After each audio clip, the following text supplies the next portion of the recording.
صفحہ نمبر 49۔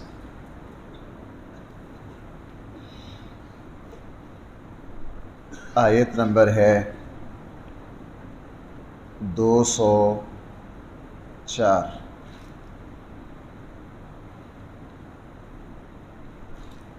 آیت نمبر ہے 204۔ بسم اللہ الرحمن الرحیم۔ الحمد للہ رب العالمین، والصلاة والسلام علی سید الانبیاء والمرسلین وعلی آلہ واصحابہ اجمعین۔ اما بعد فاعوذ باللہ من الشیطان الرجیم۔ بسم اللہ الرحمن الرحیم۔ وَإِذَا قُرِئَ الْقُرْآنُ فَاسْتَمِعُوا لَهُ وَأَنصِتُوا لَعَلَّكُمْ تُرْحَمُونَ۔ صدق اللہ مولانا العظیم۔ وَإِذَا قُرِئَ الْقُرْآنُ، جب قرآن کریم پڑھا جائے، فَاسْتَمِعُوا لَهُ، تم ادب سے سنو، وَأَنصِتُوا، اور ادب میں خاموش رہو، لعلکم ترحمون، تاکہ تم پر رحم کیا جائے۔ نبی کریم صلی اللہ علیہ وسلم کے زمانے میں کافر، ان کا طرز عمل یہ تھا، قرآن نے اس کا بھی ذکر کیا سورہ حامیم سجدہ میں۔ وہ کہا کرتے تھے وَقَالَ الَّذِينَ كَفَرُوا لَا تَسْمَعُوا لِهَذَا الْقُرْآنِ وَالْغَوْا فِيهِ لَعَلَّكُمْ تَغْلِبُونَ۔ لا تسمعوا لهذا القرآن، اس قرآن کو نہ سنو، وَالْغَوْا فِيهِ، خوب شور مچاؤ، لَعَلَّكُمْ تَغْلِبُونَ، تاکہ تم غالب آ جاؤ۔ نبی کریم صلی اللہ علیہ وسلم، آپ کے صحابہ قرآن کریم کی تلاوت کرتے، وہ شور مچاتے تاکہ یہ کسی کو سنے نہ۔ قرآن کریم نے خود اپنا ادب بیان کیا، وَإِذَا قُرِئَ الْقُرْآنُ، جب قرآن پڑھا جائے تو فَاسْتَمِعُوا لَهُ، اس کو ادب سے سنو۔ بھائی ذرا نیچے غور کرنا، ایک ہے فَاسْتَمِعُوا، ایک ہے فَاسْمَعُوا، ایک ہے اسماع، ایک ہے استعماء۔ بھائی الفاظ کا فرق تو سمجھ آ رہا ہے نا؟ ایک ہے اسماع، ایک ہے استعماء۔ اسماع کہتے ہیں سننے کو، اور استعماء کہتے ہیں ادب سے سننے کو۔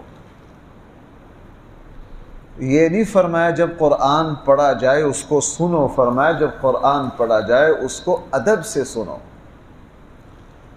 اسی طرح آگے لفظ ہے انصتو، انصات کہتے ہیں ادب میں، احترام میں خاموش ہونا۔ تو قرآن نے حکم یہ دیا کہ یہ کتاب چونکہ اللہ کا کلام ہے، سب سے زیادہ ادب والی کتاب ہے، پورے ادب سے اس کو سنو۔ اگر سنو گے لعلکم ترحمون، تو تمہارے اوپر بھائی اللہ تعالیٰ کی طرف سے رحم کر دیا جائے گا۔ یہ قرآن کریم کا ادب ہے، اور جو اس ادب پر عمل کرے گا اللہ جل جلالہ آہستہ آہستہ اس کتاب کے علم کو، اس کتاب کے علوم کو اس پر کھول دیں گے۔ علامہ زرنوجی کا ایک شعر عربی میں بڑا پیارا، من رفع من ارتفع، جس آدمی نے بھی، جو شخص بھی بلندیوں پر گیا ہے، کامیابیوں کی بلندیوں پر چڑھا ہے، وہ ادب کی وجہ سے چڑھا ہے۔ جو بھی محروم ہوا ہے، جو بھی محروم ہوا ہے، وہ بے ادبی اور نالائقی کی وجہ سے ہوا ہے۔ ادب ایسی چیز ہے، وہ فارسی کا ایک مقولہ ہے، بے ادب محروم گشت از فضل رب، کہ جو بے ادب ہوتا ہے وہ اللہ جل جلالہ کے فضل سے محروم ہو جاتا ہے۔ شیطان کا انکار سجدہ، آدم علیہ السلام کا جنت کا پھل کھا لینا، بظاہر دونوں غلطیاں ہیں، بظاہر دونوں کیا ہیں؟ غلطیاں ہیں، لیکن شیطان نے سجدے سے انکار کیا بدتمیزی کے ساتھ، اور آگے سے یہ کہا کہ آپ نے مجھے آگ سے پیدا کیا ہے، مانا بھی خلقتنی من نار، کس نے پیدا کیا؟ شیطان نے یہ نہیں کہا میں پیدا ہوا ہوں، کہا خلقتنی، آپ نے پیدا کیا ہے مجھے آگ سے، اور اس کو پیدا کیا ہے مٹی سے، میں بھلا کیوں سجدہ کروں؟ آدم علیہ السلام سے بھی غلطی ہو گئی۔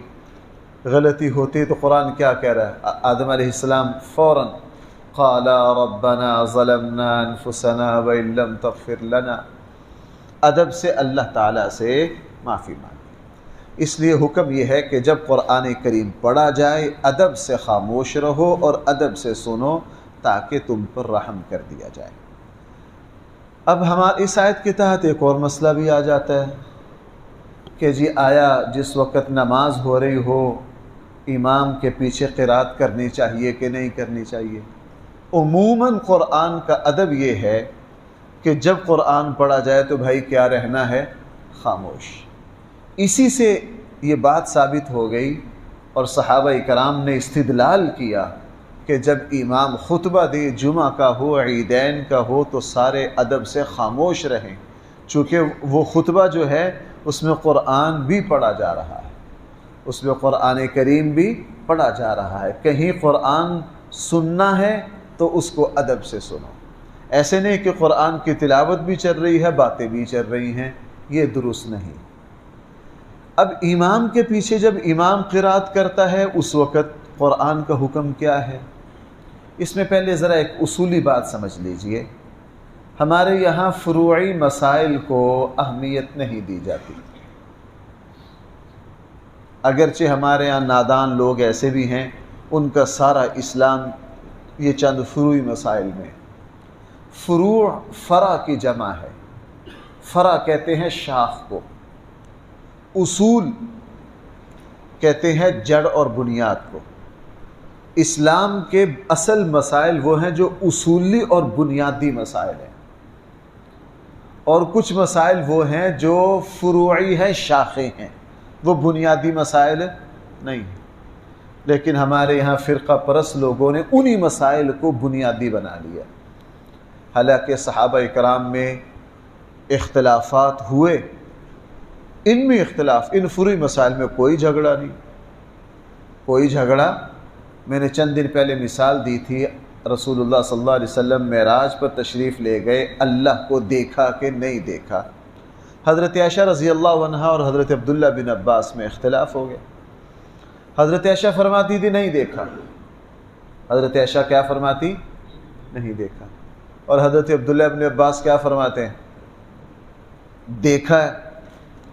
لیکن ہمارے یہاں اگر یہ اختلاف ہو جاتا تو اب کو مسجدیں بھی الگ ہو جاتی، نام بھی الگ ہو جاتے، جماعت بھی الگ ہو جاتی، ایک دوسرے کے خلاف کفر کے فتوے بھی آ جاتے۔ کیوں جی ایسا ہوتا کہ نہیں؟ میں اگر آپ مجھے کہیں نا 8 دن میں مثالیں دیتا رہوں، بھائی کتنے دن؟ 8 دن، تو نعوذ باللہ میں کوئی غرور میں نہیں کہہ رہا۔ اگر آپ مجھے کہیں نا پورا ہفتہ صحابہ کرام میں جہاں فروعی اختلاف ہوئے کوئی جھگڑا نہیں، کوئی لینا کوئی دینا نہیں، میں 8 دن اس موضوع پر درس دے سکتا ہوں، کم سے کم کو 100 کے قریب تو مسائل میں آپ کو گنوا ہی دوں گا کہ صحابہ کرام میں فلاں مسئلے میں اختلاف ہوا، لیکن بھائی کوئی جھگڑا، وہ سمجھتے تھے کہ یہ بنیادی باتوں میں اختلاف نہیں ہے۔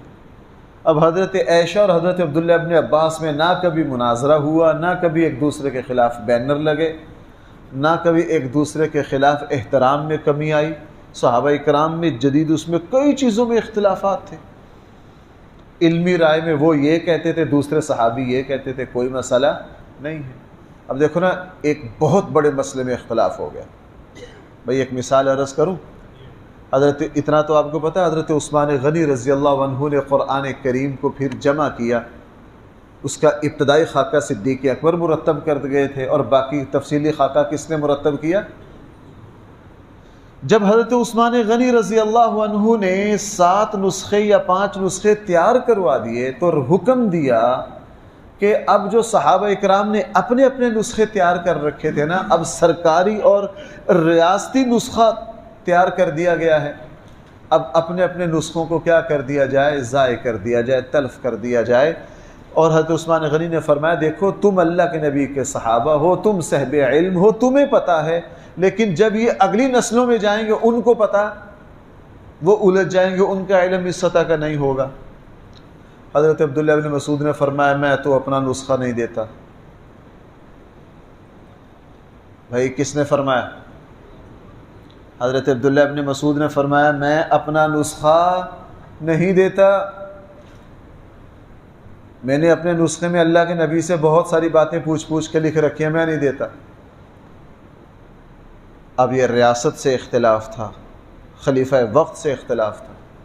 حضرت عثمان کے پاس جب یہ بات آئی کہ حضرت عبداللہ بن مسعود کہہ رہے ہیں میں اپنا نسخہ نہیں دیتا، تو فوراً پتہ کیا فرمایا؟ فرمایا نہ، ان کو چھوڑ دو، یہ وہ شخص ہے جس نے پورا قرآن اللہ کے نبی سے سیکھا ہے، ان کو کچھ نہ کہو، کوئی اختلاف نہیں۔ حضرت عبداللہ بن مسعود رضی اللہ عنہ کا جب انتقال ہوا پھر حضرت اس نسخہ کو لیا گیا، فروعی اختلاف میں جھگڑا نہیں کرنا چاہیے۔ اب امام کے پیچھے قرات کرنی ہے کہ نہیں، اس میں جھگڑے میں نہیں پڑنا چاہیے۔ ہمارے یہاں تو ماشاءاللہ اس پر بڑے بڑے فتنے کھڑے ہو جاتے ہیں۔ علمی طور پر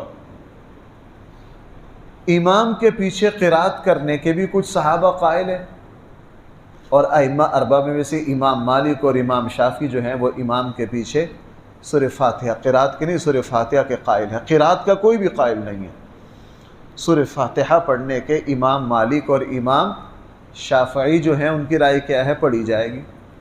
امام احمد بن حنبل اور امام اعظم ابو حنیفہ رحمہ اللہ کی رائے یہ ہے کہ امام کے پیچھے سورہ فاتحہ نہیں پڑھی جائے گی۔ ان کی دلیل یہ ہے وَإِذَا قُرِئَ الْقُرْآنُ فَاسْتَمِعُوا لَهُ وَأَنصِتُوا لَعَلَّكُمْ تُرْحَمُونَ، ان کی دلیل یہ ہے۔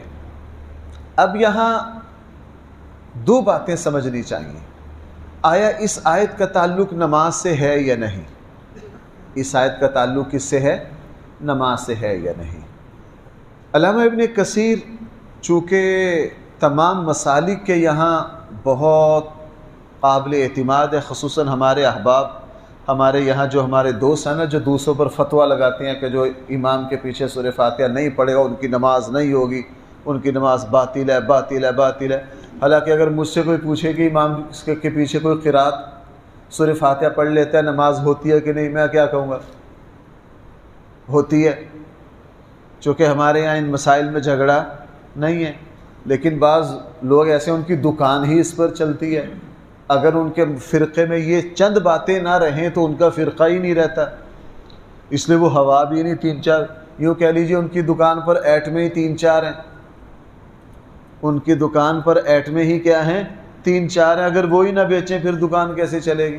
اب مجھ سے کوئی پوچھو بھائی آپ میں سے بہت سارے دوستوں نے ابھی میرے پیچھے سورہ فاتحہ پڑھی ہے کہ نہیں؟ میں نے یہاں 12-13 سالوں میں کبھی کسی کو روکا؟ کبھی کہا نماز کے بعد کو فتویٰ چڑھو جس نے میرے پیچھے سورہ فاتحہ پڑھیا اس کی نماز نہیں ہوئی؟ کبھی نہیں کہا۔ میرے ساتھ کھڑے ہو کے بعد دوست پڑھ رہے ہو تو بھی پڑھ لو، جھگڑتے کیوں؟ یہ وہ جھگڑے والی بات ہے، ہم تو چھوٹی چھوٹی باتوں میں لڑ پڑتے ہیں، ہم تو چھوٹی چھوٹی باتوں میں۔ تو یہ میں بات صرف ان دوستوں کے لیے عرض کر رہا ہوں جو بضد ہیں کہ جی امام کے پیچھے سورہ فاتحہ اگر نہ پڑھی تو نماز نہیں ہوگی۔ ذرا اس کو سن لیجئے، یہ تفسیر ابن کثیر ہے اور اس کا جو ترجمہ ہے وہ بھی کیا ہوا ہے مولانا محمد جوناگڑی، اہل حدیثوں کے بہت بڑے عالم ہیں، انہی کا کیا ہوا، اور اہل حدیث حضرات کے ہاں یہ بڑی مانی ہوئی تفسیر ہے، پوری دنیا میں یہ چھپتی ہے۔ اب یہ کیا لکھ رہے ہیں؟ فرمایا کہ یہ جو جب فرض نماز میں امام با آواز بلند قرات پڑھتا ہو جیسا کہ صحیح مسلم شریف میں ہے، حضرت ابو موسیٰ اشعری کی روایت سے میں ہے کہ امام کو اقتداء کیے جانے کے لیے مقرر کیا گیا ہے، جب وہ تکبیر کہے تم تکبیر کہو، جب وہ پڑھے تو تم خاموش رہو۔ علامہ ابن کثیر نے حضرت موسیٰ اشعری کی، جب امام پڑھے تو تم کیا رہو، جب وہ تکبیر کہے تم تکبیر کہو، جب وہ پڑھے تو تم خاموش رہو۔ آگے علامہ ابن کثیر لکھتے ہیں اس آیت کے، یہ جو آیت جس کا ہمارا درس چل رہا ہے، اس آیت کے شان نزول کے متعلق حضرت ابو ہریرہ فرماتے ہیں کہ لوگ پہلے نماز پڑھتے ہوئے باتیں بھی کر لیا کرتے تھے، تب یہ آیت اتری اور دوسری آیت میں چپ رہنے کا حکم کیا گیا۔ یعنی نماز میں باتیں کر لیا کرتے تھے شروع اسلام میں۔ ایک بندہ باہر سے آنا، وہ دوسروں کو پوچھ لیتا تھا کتنی رکعتیں ہوئی ہیں، دوسرا بتا دیتا تھا 2 ہو گئی ہیں۔ دوسرا آتا وہ کہتا السلام علیکم۔ اب میں نے یہاں ہمارے ایک مکتبہ فکر کے لوگوں کو دیکھا ہے، باہر ان کو سلام کر لو جواب نہیں دیتے۔ ہمارے محلے کے ایک صاحب ہیں، میں ان کو 12 سال سے سلام کرتا ہوں، آج تک ان سے جواب نہیں سنا، لیکن نماز پڑھ کے جب وہ دروازے پر جائیں گے السلام علیکم کھڑکا کے کہہ کے جائیں گے۔ حالانکہ سلام گفتگو ہے بھائی، سلام کیا ہے؟ شروع اسلام میں گفتگو جائز تھی، شروع اسلام میں نماز میں کیا تھی؟ گفتگو جائز تھی۔ سلام کا تعلق، سلام کا ذکر احادیث میں ہے، ہم تو بے ایمانی نہیں کرتے بھائی نماز میں سلام کا ذکر احادیث میں ہے یا نہیں ہے؟ میں کہہ رہا ہوں ہے، لیکن یہ وہ احادیث ہیں جب نماز میں کیا تھی؟ گفتگو کی اجازت تھی، باتیں کر لیا کرتے تھے۔ بعد میں قرآن نے روک دیا، اس میں بھی آ گیا اور احادیث میں اس کی صراحت ہے۔ اب دیکھو بھائی، ایک بندہ دوسرے کو سلام کرتا ہے تو ہم کہہ سکتے ہیں کہ یہ دوسرے سے بولتا نہیں ہے۔ اگر 2 دوستوں میں ناراضگی ہو تو صلح میں سب سے پہلے کیا کرتے ہیں؟ سلام گفتگو ہے۔ نماز میں امام ترمذی نے حدیث ذکر کی کہ اس نماز میں کھانے پینے اور سلام و کلام کی گنجائش نہیں ہے۔ باقی جو حدیثیں سلام کی پیش کی جاتی ہیں وہ کب تھی؟ وہ شروع اسلام میں تھی، وہ بالکل صحیح حدیثیں احادیث میں ہیں۔ اب اس میں بھی آ گیا۔ آیت کے شان نزول کے متعلق علامہ ابن کثیر لکھ رہے ہیں، حضرت ابو ہریرہ فرماتے ہیں کہ لوگ پہلے نماز پڑھتے ہوئے باتیں بھی کر لیا کرتے تھے، تب یہ آیت اتری اور دوسری آیت میں چپ رہنے کا حکم کیا گیا۔ آگے فرماتے ہیں، حضرت عبداللہ ابن مسعود فرماتے ہیں کہ نماز پڑھتے ہوئے ہم آپس میں ایک دوسرے کو سلام کیا کرتے تھے۔ یہ علامہ ابن کثیر ذکر کر رہے ہیں، سلام کیا کرتے تھے۔ پس یہ آیت اتری، پس یہ آیت، اس سے کیا پتہ چلا؟ نماز میں کلام کو روکنے کے لیے آیت آ گئی کہ جب خاموش رہو۔ آپ نے ایک مرتبہ نماز میں لوگوں کو امام کے ساتھ ہی ساتھ پڑھتے ہوئے سن کر فارغ ہو کر فرمایا، تم میں اس کی سمجھ بوجھ اب تک نہیں آئی کہ جب قرآن پڑھا جائے تو اسے سنو اور چپ رہو جیسا کہ اللہ نے تمہیں حکم دیا ہے۔ اب اس حدیث کو بھائی کون ذکر کر رہے ہیں؟ علامہ ابن کثیر ذکر کر رہے ہیں، جو خود امام کے پیچھے، جو خود شافعی المسلک ہے۔ اچھا، آگے فرمایا، ایک اور حدیث ذکر کی ہے، فرمایا کہ مسند احمد اور سنن میں ہے کہ حضرت ابو ہریرہ سے مروی ہے کہ رسول اللہ صلی اللہ علیہ وسلم اس نماز سے فارغ ہو کر پلٹے جس میں آپ نے با آواز بلند قرات پڑھی تھی، پھر پوچھا کہ کیا تم میں سے کسی نے میرے ساتھ پڑھا تھا؟ ایک شخص نے کہا ہاں یا رسول اللہ۔ آپ نے فرمایا میں کہہ رہا تھا کہ یہ کیا بات ہے کہ مجھ سے قرآن کی چھینٹا جھپٹی ہو رہی ہے۔ راوی کا کہنا یہ ہے کہ اس کے بعد لوگ رسول اللہ صلی اللہ علیہ وسلم کے ساتھ ان نمازوں میں جن میں آپ اونچی آواز سے قرات پڑھا کرتے تھے، قرات سے رک گئے، جبکہ انہوں نے رسول اللہ صلی اللہ علیہ وسلم سے یہ سنا۔ امام ترمذی نے اس حدیث کو ذکر کیا۔ اب زہری کیا کہتے ہیں؟ تابعی زہری، یہ علامہ ابن کثیر ذکر کر رہے ہیں۔ زہری کا قول ہے کہ امام جب اونچی آواز سے قرات پڑھے تو تم انہیں امام کی قرات کافی ہے، امام کے پیچھے قرات نہ کرو، امام کے پیچھے قرات۔ اب یہ ساری باتیں حضرت عبداللہ ابن عباس فرماتے ہیں کہ یہ آیت فرض نماز کے بارے میں اتری۔ حضرت عبداللہ ابن عباس کیا فرماتے ہیں؟ یہ جو آیت ہے یہ کس کے بارے میں اتری؟ فرض نماز کے بارے میں اتری کہ وَإِذَا قُرِئَ الْقُرْآنُ فَاسْتَمِعُوا لَهُ وَأَنصِتُوا لَعَلَّكُمْ تُرْحَمُونَ۔ اب حیرانگی ہے ان دوستوں پر جو دوسروں کی نماز کو ہم تو دوسروں کی نماز کو باطل ہے، بھائی میں ابھی بتا چکا ہوں، کوئی امام کے پیچھے سورہ فاتحہ پڑھتا ہے اس کی نماز باطل ہے؟ کوئی باطل نہیں، جھگڑنے والی بات ہی نہیں۔ یہ بات ان کے لیے ہو رہی ہے جو دوسروں پر فتویٰ جڑ دیتے ہیں کہ جو امام کے پیچھے تم نے۔ اب یہاں دو باتیں سمجھو۔ پہلی بات یہ ہے، اس میں ہے اذا قرئ القرآن فاستمعوا وانصتوا، جب قرآن پڑھا جائے تو تم اس کو سنو اور کیا رہو۔ دو باتیں الگ الگ ہیں۔ اسی سے یہ سمجھا گیا ہے کہ جب امام قرات کر رہا ہو تو فاستمعوا، اس کو غور سے سنو، اور جن نمازوں میں امام کی قرات سنائی نہیں دے رہی، ظہر اور عصر میں، بھائی اس میں امام پڑھ رہا ہے کہ نہیں؟ قرئ القرآن تو اس میں بھی ہو رہا ہے، اس میں اگلا حکم ہے وَأَنصِتُوا، کہ اس میں بھی چپ رہو، اس میں بھی کیا رہو؟ چپ رہو۔ ہاں، اب ایک حدیث پیش کی جاتی ہے، صحیح حدیث ہے کہ رسول اللہ صلی اللہ علیہ وسلم نے فرمایا لا صلاۃ لمن لم یقرأ بفاتحۃ الکتاب، کہ جو شخص نماز میں سورہ فاتحہ نہ پڑھے اس کی نماز۔ اب یہ حدیث ہے، اس حدیث کو بہت پیش کیا جاتا ہو، حدیث ہے، حالانکہ اس میں امام اور مقتدی کسی کا کوئی ذکر نہیں، اس میں ہے لا صلاۃ، نہیں ہے نماز لمن، اس شخص کے لیے جو فاتحہ نہ پڑھے۔ اب آئیے اس حدیث کا کیا مطلب ہے۔ امام ترمذی نے عنوان قائم کیا ہے، اس میں حضرت جابر بن عبداللہ رضی اللہ عنہ صحابی رسول ہیں۔ کیا ہیں؟ صحابی رسول۔ اب صحابی رسول اس حدیث کا کیا مطلب بیان کر رہے ہیں؟ ایک ہے کسی محدث کا بیان کرنا، ہم تو اس کا بھی احترام کرتے ہیں، اگر کسی حدیث کی وضاحت کس کی طرف سے آ جائے؟ صحابی رسول کی طرف سے آ جائے۔ اب حضرت جابر بن عبداللہ، اور عام جگہ بھی نہیں، ترمذی شریف میں ہے، ترمذی میں ہے، اور اس کو اہل حدیث حضرات جن لوگوں کو مانتے ہیں، ناصر الدین البانی جیسوں کو، وہ بھی اس کو ذکر کر رہے ہیں۔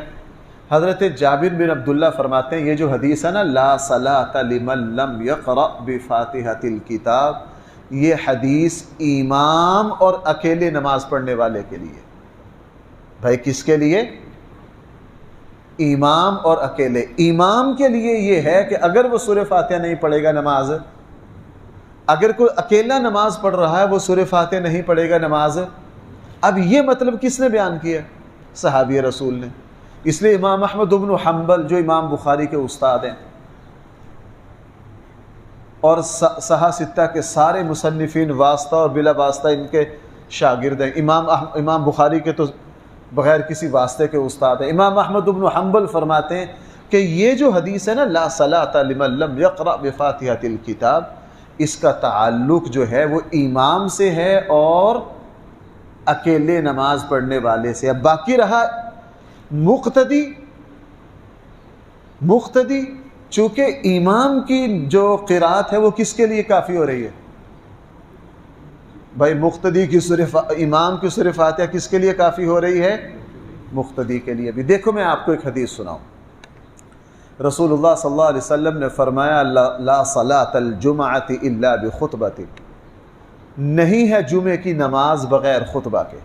وہی تعبیر لا صلاۃ لمن لم یقرأ بفاتحۃ الکتاب اور لا صلاۃ الجمعۃ الا بخطبۃ، کہ جمعے کی نماز نہیں ہے بغیر خطبے کے۔ بھائی خطبہ آپ میں سے ہر کوئی پڑھتا ہے؟ خطبہ کون پڑھتا ہے؟ امام۔ آپ سب کے لیے کیا ہو گیا؟ یہ باتیں میں نے پہلے بھی عرض کی، بس دو باتیں عرض کر کے میں اصل بات کی طرف آتا ہوں۔ خطبہ صرف امام پڑھتا ہے اور باقی کیا کرتے ہیں؟ سنتے۔ اچھا، حدیث میں سورہ فاتحہ کو دعا بھی کہا گیا، حدیث میں سورہ فاتحہ کو افضل ترین دعا کہا گیا۔ دعا میں بھائی جب امام دعا منگواتا ہے، آپ حضرات صرف آمین کہتے ہیں، امام دعا منگواتا ہے، تو جب امام ساری دعا منگواتا ہے آپ آمین کہتے ہیں، تو وہ ساری دعا آپ کی طرف سے بھی ہوگی کہ صرف امام کی طرف سے؟ میں حیران ہوں، جب سورہ فاتحہ میں جب وَلَضَّالِّينَ کے بعد آپ سب نے پیچھے کیا کہا؟ کسی نے بلند آواز سے کہا، کسی نے آہستہ کہا، ہے ٹھیک ہے، دونوں ٹھیک ہیں، جھگڑے کی ضرورت نہیں۔ آمین تو کہہ دیا نا۔ جب آمین کہا گیا تو جب ہر دعا میں آپ آمین کہیں تو وہ سب کی طرف سے ہے، تو بھائی سورہ فاتحہ کیوں نہیں؟ سورہ فاتحہ کیوں نہیں؟ ویسے یہ بھی حیران کن بات ہے، پورے رمضان میں امام قرآن سناتا ہے، وہ صرف امام کی طرف سے ہوتا ہے، آپ ویسے ہی پیچھے کھپتے رہتے ہیں؟ بھائی سب کی طرف سے ہوا کہ صرف امام کی طرف سے؟ جب پورا قرآن امام کی طرف سے بھی ہو گیا، آپ کی طرف سے بھی ہو گیا، بھائی سورہ فاتحہ کیوں نہیں ہوگی؟ سورہ فاتحہ، اس لیے یہ جو حدیث ہے نا، لا صلاۃ لمن لم یقرأ بفاتحۃ الکتاب، اس لیے محدثین ڈنڈی نہیں مارتے۔ امام بخاری نے عنوان قائم کیا ہے، میں ابھی نماز سے پہلے صحیح بخاری کھول کے امام بخاری کا عنوان دیکھ رہا تھا، امام بخاری نے کوئی یہ باب قائم نہیں کیا کہ جو سورہ فاتحہ نہیں پڑھے گا نماز نہیں ہوگی۔ امام بخاری کا عنوان ہے قراءۃ، جو قراءت نہیں کرے گا اس کی نماز، قراءت اور چیز ہے، سورہ فاتحہ اور چیز ہے، قراءت تو ہر کوئی کرتا ہے، قراءت تو، اس لیے یہ باتیں میں نے اس لیے عرض کر دی چونکہ ہمارے یہاں اس میں بہت جھگڑا ہوتا ہے۔ اب میرے لیے وہ حدیثیں پیش کرنے کی تو ضرورت نہیں جن میں یہ ہے کہ امام کے پیچھے سورہ فاتحہ پڑھنی چاہیے، چونکہ میں تو امام کے پیچھے سورہ فاتحہ پڑھنے والے کی نماز کو باطل نہیں کہتا، میں تو اس کو مانتا ہی مانتا ہوں۔ لہٰذا یہ بات صرف ان کے لیے ہوئی ہے جو اس بات کو کیا کہتے ہیں، بڑے بڑے صحابہ کا، اکثر صحابہ اور تابعین امام کے پیچھے سورہ فاتحہ نہیں پڑھا کرتے تھے، بہت سارے پڑھا بھی کرتے تھے، بہت سارے پڑھا بھی۔ اب حضرت جو بڑے بڑے صحابہ نہیں پڑھتے تھے، آپ ان کی نماز کو کیسے باطل کہہ دیں؟ آپ ان کی نماز کو کیسے جہاں اختلاف میں دونوں طرف صحابہ اکرام تابعین آ جائیں، ہمیں یہ تو حق ہے دلائل سے اس کو بہتر کہہ لیں، لیکن یہ نہیں کہہ سکتے کہ ہم دوسرے کو رد کر دیں۔ اب دیکھیں ہمارے ہاں کچھ دوست ہیں، وہ بازو چڑھا کے کہتے ہیں معراج میں رسول اللہ صلی اللہ علیہ وسلم نے اللہ کو نہیں دیکھا۔ بھائی پھر حضرت عبداللہ ابن عباس پر کفر کا فتویٰ لگا دو، ہماری تو یہ مجال نہیں۔ میں تو اس مسئلے کو جب بھی بیان کرتا ہوں یوں ہی کہتا ہوں کہ صحابہ اکرام میں اختلاف ہو گیا، حضرت عائشہ اور ان صحابہ کی رائے یہ ہے کہ نہیں دیکھا، اور ان صحابہ کی رائے کیا ہے، دیکھا ہے۔ ہمیں یہ بھی دیکھنا پڑتا ہے کہ ہمارے موقف کے خلاف کیا ہیں کون لوگ۔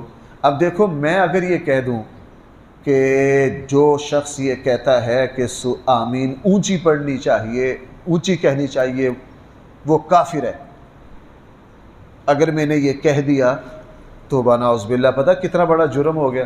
امام بخاری آمین اونچی کہنے کے قائل ہیں، تو میں نے 1 منٹ میں امام بخاری کو کافر بنا دیا کہ نہیں؟ تو کوئی امام بخاری کو کافر کہنے کی جسارت کر سکتا ہے؟ تو نعوذ باللہ۔ چونکہ عبادات، دیکھو میری ایک بات سمجھو، عبادات میں اختلافات ہوئے، صحابہ تابعین میں اختلاف چلے آئے، اللہ نے امت کے لیے آسانیاں پیدا کر دی۔ الاعتدال شاہ ولی اللہ کی کتاب ہے، اور ہمارے ایک ہندوستان کے بہت صاحب علم بزرگ ہوئے ہیں مولانا یوسف اصلاحی، انہوں نے اس کا ترجمہ کیا۔ انہوں نے کیا کیا اس کا، وہ بڑی زبردست کتاب ہے کہ یہ چیزیں جھگڑنے کی نہیں تھی، اور میں نے عرض کیا صحابہ تابعین میں ان باتوں میں کبھی بھی جھگڑا نہیں ہوتا تھا، وہ سمجھتے تھے کہ احادیث دونوں طرف ہیں، احادیث کیا ہیں، دونوں طرف ہیں۔ بہرحال یہ مسئلہ میں نے ذکر کر دیا۔ قرآن کریم نے ارشاد فرمایا وَإِذَا قُرِئَ الْقُرْآنُ، جب قرآن پڑھا جائے فَاسْتَمِعُوا لَهُ، اس کو غور سے سنو۔ ایسا نہیں ہم امام کے پیچھے اللہ اکبر کیا کہ کہا چلو اچھا ٹھیک ہے، امام جب رکوع میں اللہ اکبر کہے گا ساتھ چلے جائیں گے، نہ، امام کی قرات کو توجہ سے سنو۔ وَأَنصِتُوا، اور چپ رہو۔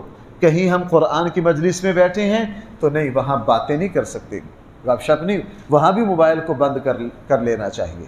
ہاں یہ قرآن کے ادب کے خلاف ہے۔ اگر تم ادب سے پیش آؤ گے لعلکم ترحمون، کو تمہارے اوپر کیا کر دیا جائے گا، رحم کر دیا جائے گا۔ الحمدللہ رب العالمین والصلاة والسلام علی سید الانبیاء والمرسلین وعلی آلہ واصحابہ اجمعین۔ ربنا آتنا فی الدنیا حسنہ وفی الآخرۃ حسنہ وقنا عذاب النار۔